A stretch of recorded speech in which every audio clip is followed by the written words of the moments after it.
galerinha do nono ano, meu nome é Clédson Pereira, vamos para mais uma aula de História. A matéria que não precisa de forma alguma ser chata. Portanto, a aula de hoje, vamos falar de repressão durante o governo militar, especialmente repressão a dois grupos sociais da época, os negros e os indígenas. Portanto, falar de repressão a determinados grupos, vamos dar uma visão geral do que foi repressão naquele período. Portanto, a aula de hoje, nós vamos compreender a perseguição à oposição ao governo militar, porque se você fosse oposição, se você discordasse de qualquer ação do governo na época da ditadura, você seria considerado inimigo do Estado, portanto, passível de prisão, passível de tortura e assassinato. Entender a realidade desses grupos indígenas, deste movimento negro naquele período. Não era fácil ser indígena na ditadura militar. Não era fácil ter um movimento de contestação negra durante a ditadura militar. Portanto, entender este período, vamos entender um pouco a repressão como um todo. Por quê?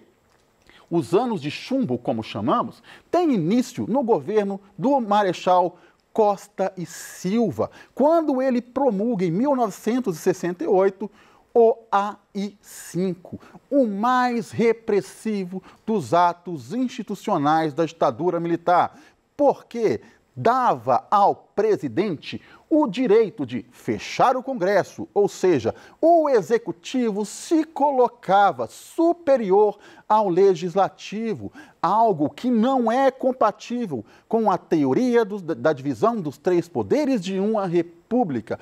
O presidente está se colocando numa condição de superior ao legislativo, ao Congresso, ou seja, ele está se tornando um ditador. Portanto, a ditadura se configura quando o executivo promulga lei para aumentar os seus poderes. E isto não é democracia.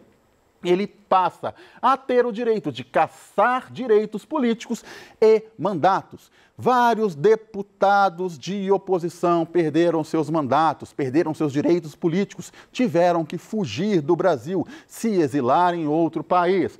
Juscelino Kubitschek, João Goulart, outros líderes tiveram que fugir para não serem presos. Censurar obras culturais e matérias jornalísticas. Já viram alguém que defende a ditadura falar a seguinte frase? Eu nunca vi nenhuma matéria que falava que tinha assassinato durante o governo militar. Por que raramente ia ser visto num jornal? Porque era censurado. Os jornais tinham um fiscal, um censor que lia e cortava a matéria que não era de interesse do governo. Portanto, era extremamente raro ter uma notícia que contrariasse os interesses deste governo. Músicas foram censuradas. Vários artistas, como Chico Buarque, Gonzaguinha, tiveram suas músicas censuradas e proibidas de serem tocadas. Outros foram até presos, outros foram torturados.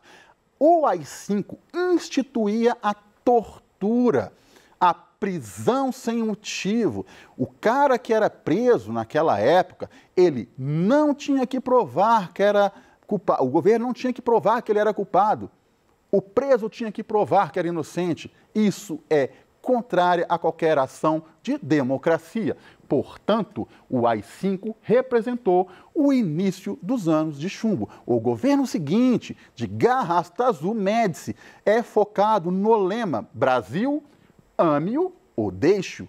Ou você aceita as imposições deste país, ou você está convidado a se retirar. Se você contrariar os nossos interesses, nós temos o direito de prender você, nós temos o direito de interrogar você, nós temos o direito de torturar você. Torturas das mais diversas formas possíveis. Não era apenas espancamentos, eram choques elétricos, era a cultura do estupro, era tortura com animais vivos, como jacarés, como cobras de tamanho que amedrontavam as pessoas, era privação de sono e banho, Então, era uma forma muito indigna de tratar qualquer prisioneiro em interrogatório, qualquer suspeito. Várias mulheres grávidas eram torturadas, perdiam seus bebês, ou os bebês nasciam na própria tortura e também eram torturados. Existem relatos de crianças que foram torturadas, crianças que foram expulsas do Brasil com o carimbo de terrorista no seu passaporte. O que uma criança pode ser terrorista? Eu não entendo, mas esta era a realidade daquela época. A repressão era muito grande. Alguns nomes de pessoas que morreram sobre a tortura, a censura e a repressão militar do governo. Carlos Marighella, Carlos Lamarca, Zuzu Angel, que era uma estilista que procurava o filho Stuart Angel Jones, que nunca foi encontrado. Existem pessoas até hoje desaparecidas e o Stuart Angel Jones é uma delas. Os guerrilheiros do Araguaia, que foram encontrados na região do Araguaia e seus corpos nunca foram descobertos. Exemplos de mortos de vários grupos sociais, como professores, ativistas, estudantes, nunca foram encontrados. Então, a repressão, ela, num âmbito inicial, ela era para qualquer opositor ao governo, mas também atingia grupos de classificação, de representatividade menor naquela sociedade. Portanto, um dos grandes exemplos de jornalista morto naquele período é o diretor da TV Cultura, Vladimir Herzog. Ele se apresenta ao doicode, ao órgão da repressão, em 75. Ele entra de livre e espontânea vontade, ele não foi preso, ele foi convidado a ser interrogado e é encontrado morto, conforme a foto em sua cela no dia seguinte. Encontrar uma pessoa morta numa cela naquela época talvez não seria algo de novidade. As pessoas sob tortura poderiam pensar em suicídio, mas por que essa foto é considerada a foto que começou o início da ruína da ditadura? A imprensa se revolta, porque ficou claro que não foi suicídio. Se vocês olharem bem para a foto, vão perceber que ele está ajoelhado. Eu acho muito difícil alguém se enforcar ajoelhado. Então, ele foi morto, foi assassinado na tortura e o governo tentou encobrir falando que foi suicídio. A partir deste momento, a imprensa, que muitas vezes naquela época era conivente, submissa ou até obrigada a aceitar aquelas imposições do governo, passa a se tornar uma oposição. É importante lembrar que neste governo, que já é do governo Geisel, o militarismo está perdendo força. A sociedade, aos poucos, está começando a retomar os seus desejos de democracia e a oposição se torna maior. Mas este é um grande exemplo de como a repressão pode assassinar, pode maquiar um assassinato e esconder a própria tortura. O relatório da Comissão Nacional da Verdade, que foi um estudo que publicado tem pouco tempo, investigou e acusou de forma oficial os torturadores. Eles acreditam que existem 231 pessoas desaparecidas, totalizando 434 ativistas mortos no período da ditadura. Mas, professor, existe alguma chance desses desaparecidos estarem vivos ainda? Não, gente. 50 anos já se passaram. Eles foram mortos. Mas o que foi feito, então, com os corpos? Acredita-se que vários foram enterrados em covas coletivas, como em São Paulo, há 10 anos atrás, encontraram 30 pessoas dentro de uma cova. Muitos eram jogados ao mar, muitos eram cremados e seus corpos nunca foram encontrados. Portanto, são declarados oficialmente mortos, mas os seus corpos jamais foram encontrados. E por que eu estou falando isso? Existe um grupo social que essa comissão não considerou nesses 434 mortos. São os indígenas. O indígena brasileiro foi uma grande vítima deste período. Por quê? Eles ocupam terras extremamente ricas de interesse de grupos de empresários que eram financiadores do governo militar, que representavam grande demanda comercial no período, a ditadura e o governo usou o seu poder numa doutrina chamada de Doutrina de Segurança Nacional para ocupar e tirar os indígenas daquelas terras. Quais os exemplos que você pode dar? Construção de ferrovias em terras indígenas, construção de hidrelétricas em terras indígenas. Considerar o indígena que não aceitava a imposição da ditadura como um grande vagabundo, como uma grande pessoa que não tinha ocupação, portanto, eram presos. Aqui em Belo Horizonte tinha um centro que prendiam índios que eles eram considerados pelo crime de vadiagem. Eles eram obrigados a trabalhar para os seus agressores de forma compulsória, e a verdade é que, de 69 para cá, eles nunca foram mais encontrados. Acredita-se que cerca de 8.000 indígenas estão desaparecidos e foram considerados mortos neste período. Repito, 8.000 indígenas. É muita gente desaparecida. Os indígenas sofreram um verdadeiro massacre neste período e poucas vezes se falou disso. Então, não somente ativistas, professores, músicos foram assassinados e torturados pelo governo militar. Os indígenas sofreram e sofreram muito. Outro grupo, o movimento negro. A gente entender o movimento negro no Brasil, ele sofre discriminação desde a sua chegada, desde quando foram escravizados, trazidos como escravos em porões de navios pelos portugueses, lá no século XVI. Eles tiveram que lutar por 300 anos para conseguir liberdade. E quando conseguem a sua liberdade no século XIX, eles não são aceitos. A liberdade, a abolição da escravatura não representou o fim do racismo, não representou o fim da discriminação.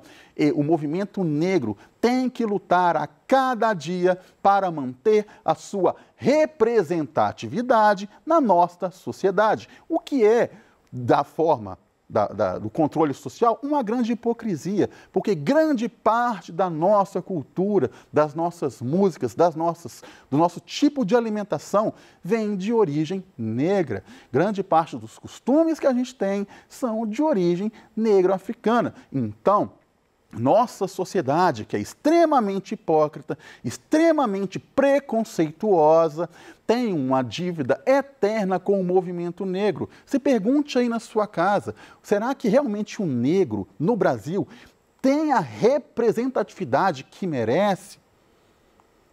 Será?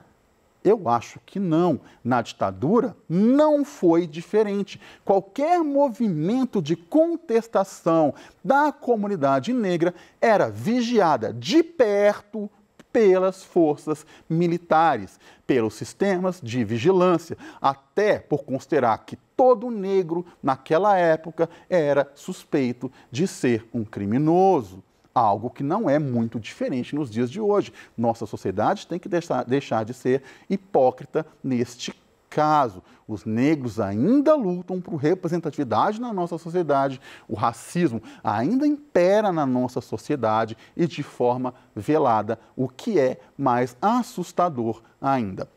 Então, como que essa comunidade negra começa a tentar impor a sua representatividade numa sociedade ditatorial brasileira? Através de arte e através de política. A música considerada black music, lá com Tim Maia e Tony Tornado, no final dos anos 60, vai conquistar muitos adeptos da parte popular brasileira, vão se tornar famosos e eles vão defender a própria cultura negra. O estilo de cabelo, o estilo de se portar, era uma forma de resistência. Temos que lembrar que, nos anos 60, movimentos negros nos Estados Unidos estão muito presentes. Primeiramente com Martin Luther King, de uma forma mais pacífica, e de uma forma mais radical, com Malcolm X e os Panteras Negras. O movimento do Black Power. Este movimento chega ao Brasil, passa a ser representado por grandes cantores da black music brasileira que vão ter sucesso internacional, o que dificulta a própria perseguição da ditadura brasileira a estes músicos, porque seria um impacto muito grande lá fora, teriam que dar muitas explicações, mas que não deixaram de ser perseguidos pela ditadura militar. Outro movimento importante aconteceu em Salvador, num bloco de carnaval chamado Ilê-Aê. Este bloco surgiu lá nos anos 70 para contrapor o estilo comum de carnaval. Eles queriam consolidar, confirmar as raízes da cultura africana, as raízes da cultura negra em Salvador. Então, essas marchinhas, esses blocos de carnaval que valorizavam a cultura negra, foram de grande importância para a afirmação do bloco Ilê-Aê, que é muito famoso, muito representativo na sociedade baiana, na comunidade negra de Salvador. Outro movimento importante foi na política, o Movimento Negro Unificado contra a Discriminação Racial. O que esse movimento negro trouxe de importante? Trazer políticos que defendiam a cultura negra, os interesses do movimento negro, a representatividade dentro da lei. A gente fala em ditadura, mas uma das formas que a ditadura conseguiu ficar velada é a presença de deputados. Existia oposição só no papel. A oposição tinha, de certa forma, a chance de conseguir chegar no Congresso e exercer o seu direito? Tinha. Era muito raro. Quanto mais representado um movimento negro conseguisse atingir essa classe política, mais forte ficava a sua luta.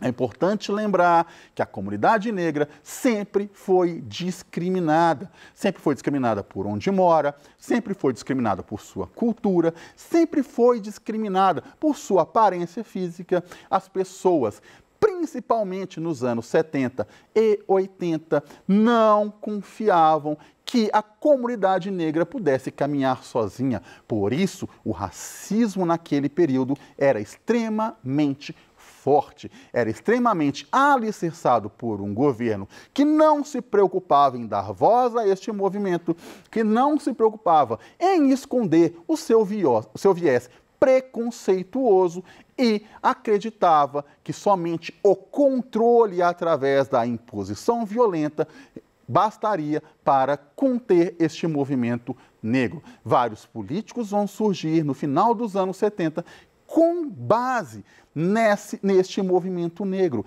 Então, arte, cultura, representatividade dentro de uma comunidade que durante séculos é discriminada no Brasil, foram as bases desse movimento negro. Então, até os dias de hoje, este movimento busca se afirmar. Basta você perguntar na sua escola se você faz parte da comunidade negra ou se você não faz parte. Pergunte aí se existe racismo ainda no Brasil. Pergunte se eles já se sentiram discriminados dentro da nossa sociedade.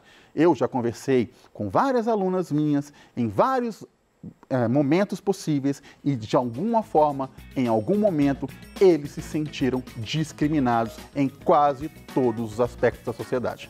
Portanto, meus queridos, pensem, reflitam na aula de hoje. Um abraço.